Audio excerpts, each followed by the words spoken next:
పట్టణం ఉండేది. ఆ పట్టణంలో ప్రజలు సుఖ సంతోషాలతో జీవించేవారు. ఆ పట్టణంలో చారుమతి అనే ఒక స్త్రీ ఉండేది. ఆమె ఎంతో సద్గుణవతి, భక్తి శ్రద్ధలతో కలిగినది. భర్తను ప్రేమగా చూసుకునేది. అత్తమామలను తల్లిదండ్రులను ప్రేమగా భావించి సేవించేది. ప్రతిరోజు ఉదయాన్నే నిద్రలేచి ఇంటిని శుభ్రం చేసి దేవతలను భక్తితో పూజించేది. ఆమె భక్తికి సత్ప్రవర్తనకు మహాలక్ష్మీదేవి ఎంతో సంతోషించినది. అమ్మవారు స్వప్నంలో దర్శనం ఇవ్వడం. ఒకరోజు రాత్రి చారుమతి నిద్రపోతుండగా మహాలక్ష్మీదేవి అమ్మకు స్వప్నంలో దర్శనమిచ్చింది. అమ్మవారు చారుమతితో ఇలా అన్నారు: చారుమతి, నేను మహాలక్ష్మిని. నీ భక్తికి, నీ సత్ప్రవర్తనను సంతోషించాను. శ్రావణ మాసంలో వచ్చే శుక్రవారం నాడు నన్ను వరలక్ష్మి స్వరూపంగా పూజించి భక్తి శ్రద్ధలతో ఈ వ్రతాన్ని ఆచరించు. నీకు మరియు ఈ వ్రతాన్ని చేసే వారికి సౌభాగ్యము, ఐశ్వర్యము, ఆరోగ్యము, సుఖ సంతోషాలు కలుగుతాయి అని చెప్పి అమ్మవారికి అర్థమాయను. చారుమతి కుటుంబానికి చెప్పడం. మరుసటి రోజు ఉదయం చారుమతి నిద్రలేచి తనకు వచ్చిన స్వప్నాన్ని గుర్తు చేసుకొని ఆమె ఎంతో ఆనందంతో తన భర్తకు, అత్తమామలకు విషయాన్ని మొత్తం చెప్పినది. చారుమతి, అమ్మా నాన్నగారు, నిన్న రాత్రి మహాలక్ష్మీదేవి నాకు స్వప్నంలో దర్శనమిచ్చారు. శ్రావణ శుక్రవారం వరలక్ష్మి వ్రతం చేయమని చెప్పారు. అత్తమామలు ఎంతో ఆనందించారు. అత్తమామలు, అమ్మవారు మన ఇంటికి స్వయంగా వచ్చి వ్రతం చేయమని చెప్పడం మన అదృష్టం. తప్పకుండా ఆ వ్రతాన్ని భక్తితో చేద్దాం. వ్రతం చేయడం సిద్ధం కావాలి. శ్రావణ మాసంలో శుక్రవారం వచ్చింది. చారుమతి తెల్లవారుజామున నిద్రలేసి స్నానం చేసి శుభ్రమైన వస్త్రాలు ధరించి ఇంటిని శుభ్రం చేసి పూజా స్థలంలో అందమైన ముగ్గు వేసింది. పీటలు ఏర్పాటు చేసి దానిపై బియ్యం పోసి కలశాన్ని పెట్టి కలశంలో పవిత్రమైన నీరు పోసి పసుపు అక్షంతలు నానము వేసింది. మామిడి ఆకులు పెట్టి కొబ్బరికాయ ఉంచి కలశాన్ని వరలక్ష్మి అమ్మవారి స్వరూపంగా భావించి అలంకరించింది. చారుమతి తన చుట్టూ పక్కల ఉన్న మహిళలను పిలిచి, చారుమతి, అమ్మవారు నాకు స్వప్నంలో దర్శనమిచ్చింది. వరలక్ష్మి వ్రతం చేయమని చెప్పారు. మనమందరం కలిసి అమ్మవారి భక్తితో పూజిద్దాం. మహిళలందరూ ఎంతో సంతోషంగా వచ్చారు.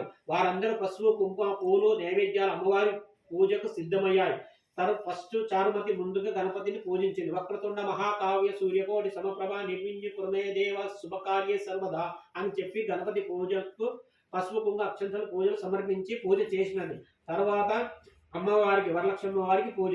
తర్వాత చారుమతి వరలక్ష్మి అమ్మవారిని ఆవాసనం చేసి పూజించింది.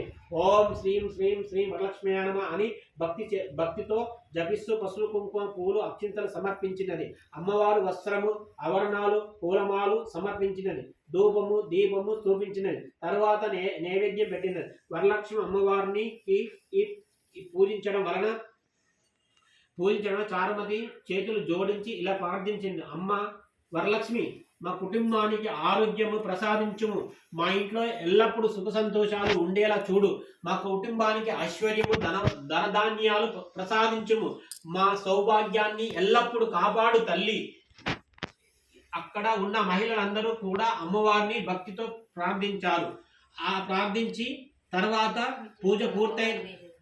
పూజ పూర్తయిన తర్వాత మహిళలందరూ కలిసి అమ్మవారి చుట్టూ ప్రదక్షిణలు మొదలుపెట్టారు. మొదటి ప్రదక్షిణ పూర్తి చేసిన వెంటనే వారికి కాళ్లకు బంగారు గజ్జలు కనిపించాయి. అందరూ ఆశ్చర్యపోయారు. ఇది అమ్మవారి మహిమ అని ఆనందంలో అమ్మవారికి నమస్కరించారు. రెండవ ప్రదక్షిణ చేశారు. రెండవసారి ప్రదక్షిణ పూర్తి అయ్యేసరికి వారి చేతులకు బంగారు ఆభరణాలు ప్రత్యక్షమయ్యాయి. కథ చెప్తుంది. అందరూ మరింత భక్తితో అమ్మవారిని స్మరించడము, పూజించడము చేస్తున్నారు. తర్వాత మూడోసారి ప్రదక్షిణ చేశారు.